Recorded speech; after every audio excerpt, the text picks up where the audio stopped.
Maka kata Nabi, Allahumma hdi qaumi fa innahum la ya'lamun. Berikan dia hidayah ya Allah, dia tidak berbuat baik karena tidak tahu. Orang yang tidak tahu, kasih tahu. Orang yang belum tahu, beritahu. Yang susah adalah orang yang tidak mau tahu. Alhamdulillah, sudah 45 menit Ustaz Somad tausiah. Di mana-mana Ustaz Somad tausiah, selalu jamaah khawatir kapan penderitaan ini akan berakhir. Manusia perlu kepastian, seperti dia yang ingin memastikan kapan kau datang membawa surat pinangan.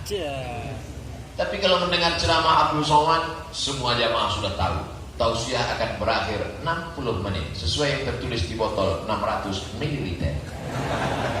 45 menit tausiah dan menjawab pertanyaan. Mudah-mudahan pertanyaannya nggak menjebak. Jebakan Batman. Assalamualaikum, tas. Singkat tas.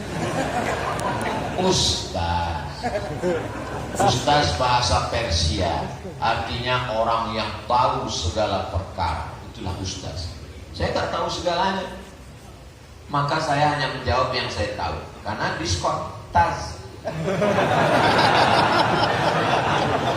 Setan yang kita hadapi apakah selalu seusia dengan kita? Atau setan yang ada sejak Nabi Adam sudah pengalaman ribuan tahun? Pertanyaan yang ada sejak zaman Nabi Adam sampai sekarang yang gak mati-mati itu namanya iblis. Tapi iblis itu bukan nama aslinya, namanya Azazil. Karena prestasinya 1000 tahun beramal naik langit 1, 1000 tahun naik langit 2, 1000 tahun naik sampai 7000 tahun, akhirnya dia selevel dengan malaikat-malaikat. Jadi Azazil ini ibarat masuk CPNS dari golongan 2B. CPNS. Karir, meniti karir sampai ke atas. Pas sampai selevel dengan para malaikat, lalu kemudian kata Allah, wa ilqulna lil malaikati isjudu li Adam. Kami perintahkan kepada seluruh malaikat bersujudlah kepada Adam. Fasajadu. Semuanya sujud illa iblis. Kecuali iblis. Iblis artinya putus asa dari rahmat Allah SWT. Itu yang dari dulu gak mati-mati. Adapun yang pengikut-pengikutnya, yang bawah-bawah, yang pion-pionnya itu bisa mati. Itu namanya komunitasnya jin. Jin yang jahat-jahat namanya setan, yang baik-baik namanya jin Islam. Induknya, general manajernya, GM-nya iblis. Nah, jadi begitu lebih kurang susunan hierarkinya. Nah, di antara setan-setan ini juga ada setan yang kelas tinggi, ada yang kelas bulu, ada yang kelas bantam junior, ada yang baru masuk, ada yang amatiran, ada yang baru manusia setengah setan. Nah, gitu. Yang ini bisa mati. Nah, yang mengkok ini pertanyaan seumur-umur saya tahu siang ini pertanyaan yang agak sulit. Kira-kira yang setan dengan kita itu, Pak Ustadz, kata dia, apakah yang tua atau yang sebaya dengan kita? Sampai sekarang kita belum dapat kurikulum vitae. Apakah dia ini? Tapi yang jelas bahwa ketika kita lahir, setiap manusia yang lahir itu nangis. Ternyata ada satu setan yang menusuk pusarnya, maka nanti nangis. Maka Sayyidina Hasan dan Husain dibacakan Nabi doa, "U'izukuma bikalimatillahi tammati min kulli syaitani wa ammati wa min kulli ainin lamah." Yang hafal bacakan itu, "U'izukuma bikalimatillahi tammati min kulli syaitani wa ammati wa min kulli ainin lamah." Karena dia terus menyertai anak itu sampai remaja, sampai dewasa. Orang yang selalu bersama disebut dengan qarin. Maka setan yang selalu bersama dia itu disebut dengan jin qarin. Mana tahu nanti Ustaz Abdul Somad meninggal, tiba-tiba ada orang di Taman Yasmin yang kerasukan, Pas dibacakan ruqyah, Allahu la ilaha illa huwal hayyul qayyum. Tiba-tiba dia muncul, Assalamualaikum. Ini siapa? Saya Ustaz Somad. Itu bukan Ustaz Somad, karena Ustaz Somad meninggal, ruhnya sudah berpindah ke alam barzah. Lalu yang itu adalah jin qarin. Ustaz Somad yang meninggal, jinnya belum meninggal. Tapi apakah jin akan mati? Jawabannya kullu nafsin dha'iqatul. Jadi cerita perjawabannya adalah bahwa kita tidak tahu apakah jin kita itu lebih tua atau lebih muda, karena setan itu banyak sekali, ada yang menyertai kita, itu yang terus pergi bersama kita. Mau ikut dia ke WC nggak jadi, karena kita sudah baca tangkalnya, Allahumma inni a'udzubika minal khubuthi wal khaba'ith. Jadi orang yang nggak baca doa itu, setannya ikut masuk ke dalam dan streaming.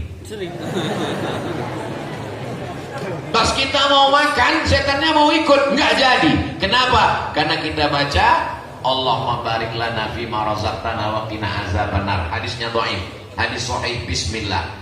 Dhaif boleh dipakai untuk fadhail amal, nggak masalah. Lalu kemudian maaf ketika akan berhubungan dengan istri, maka kemudian menjauh ketika orang baca Allahumma, lupa pula baca. Nah, artinya apa? Supaya kita diselamatkan. Artinya kita hanya disuruh berdoa minta perlindungan, tidak disuruh mencari tahu kira-kira setannya jenis kelaminnya laki-laki, perempuan, apa LGBT, apa dia asli atau impor. Nah, itu tidak. Jadi, tapi pertanyaan ini berkualitas.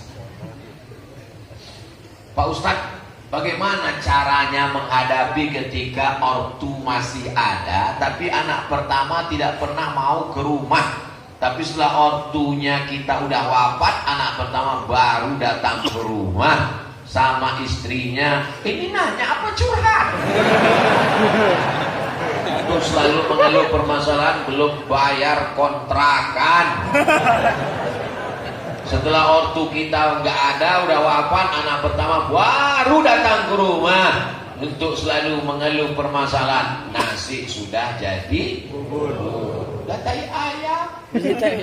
Orang tua sudah nggak ada, makanya bahagiakan dia ketika dia ada. Saya ketika almarhumah mak saya masih ada, saya berusaha semampu saya. Setelah dia tidak ada pun saya masih menyesal.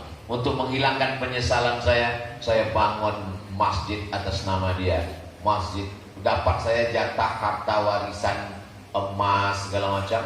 Setelah dibagi dengan adik saya, yang jatah saya bilang, aku ingin menghilangkan rasa kesal, belikan aja lah ini untuk semen, batu bata segala macam, supaya menghilangkan.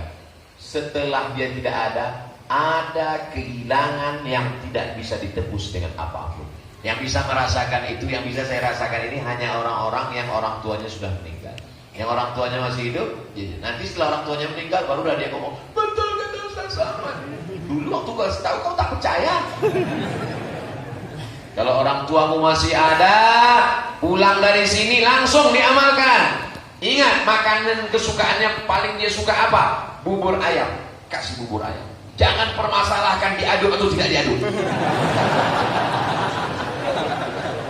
Orang tuamu paling suka apa? Lontong sayur, lontong pecal. Belikan makanan kesukaannya. Pakaiannya, saya dulu cari tahu jilbab yang paling dia suka apa. Oh, dia tidak mau jilbab yang ribet pakai kancing-kancing. Dia mau sekali pasang. Pas pergi umroh, saya belikan. Ini satu lusin, warnanya macam-macam, ganti-ganti, supaya jangan sampai tetangga resek dia. Kenapa jilbabnya nggak ganti-ganti? Oh, dia suka pakai baju panjang, belikan baju panjang. Senangkan hati orang tuamu, buat dia seperti raja, maka rezekimu akan seperti rezeki raja-raja. Bukan hadis Nabi, dapat saya di postingan Instagram. Nah, kalau dia sudah tidak ada, maka jangan lagi diungkit-ungkit. Mungkin saudara kita ini silap di masa lalu, kita maafkan dia, kita doakan supaya dia punya anak, anaknya berbakti kepada dia. dan dia diberikan ampunan oleh Allah Subhanahu wa taala. Tidak tercatat sebagai orang yang durhaka. Jangan mentang-mentang dia dulu salah lalu sekarang datang. Kamu dulu orang tua ada nggak datang, sekarang sudah orang tua nggak ada baru datang, itu pun lapor kontrakan. Emang masalah jadi selesai? Kan hanya memperkeruh masalah saja. Dia datang silakan. Kita sambung silaturahim. Mudah-mudahan semuanya menjadi lebih baik insyaallah. Amin. Tapi pertanyaan ini menjadi pelajaran buat kita semua. Kalau mau sayang sama orang tua, sayangilah ketika dia masih hidup. Bagi yang sudah meninggal dunia, masih bisa ditebus dengan infak, zakat, wakaf, sedekah. Ini 25.000 ke pasukan amal soleh untuk beli beras anak tahfiz Quran, dibelikan ke beras, hadiahkan pahalanya untuk almarhum almarhumah. Pahalanya sampai apa nggak sampai? Emang pernah ke sana? Nabi yang ngomong, ya Rasulullah, ummi matat, ibu saya meninggal. Apa atas sedekah anha? Kalau saya sedekah, apakah sedekahnya sampai? Kata Nabi sampai. Ayu sadaqatu afdal, sedekah apa yang paling afdal? Kata Nabi, sakil ma, memberi air minum. Air minum aja sampai, apalagi beras 25.000 satu bulan. Mudah-mudahan kita menjadi penyantun santri, yatim, fakir, miskin, du'afa. Amin.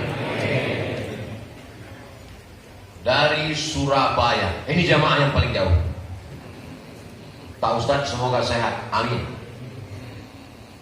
Selalu mohon doa dari Pak Ustadz supaya ibu saya tercinta atas nama Ibu Sunarti sehat dari penyakit katarak. Soalnya beliau tidak bisa melihat. Almarhumah mak saya kena penyakit katarak. Saya bawa ke rumah sakit Ibnu Sina, dikupas. Ada seperti lendir, ditutup beberapa hari. Habis itu sehat kembali. Ada beberapa makanan yang perlu dihindari, saya tak ingat, coba tanya dokter. Lalu kemudian kita jaga kita. Jadi tentang masalah membawa ke rumah sakit, bawa.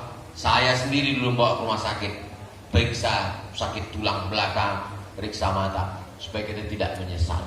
Jangan sampai setelah meninggal kita ke rumah sakit baru, andai dulu ke bawah. Tak ada gunanya. Kertas terakhir. Apakah sama ain dengan hasad? Jika berbeda, bisakah dijelaskan secara singkat bahaya ain? Ain artinya mata. Kenapa disebut mata? Karena penyakit itu berawal datangnya dari mata. Tapi bukan yang dari mata turun ke hati, bukan. Ini yang dari mata jadi penyakit.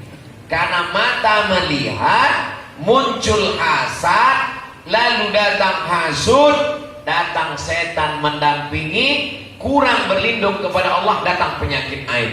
Makanya doanya, u'izuka bikalimatillahi tammati min kulli syaitanin wa hammatin wa min kulli ainin lamma. Dari penyakit ain. Itu makanya kalau anak kita dipuji, segera ke Allah supaya setannya lari.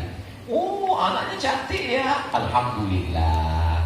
Anaknya hafal Qur'annya, masya Allah. Supaya setan kabur. Karena kalau disebut nama Allah dengan tulus ikhlas, maka ain tidak terwujud. Jangan, anaknya cantik ya, siapa dulu mamanya? Anaknya hafal Qur'annya, bapaknya.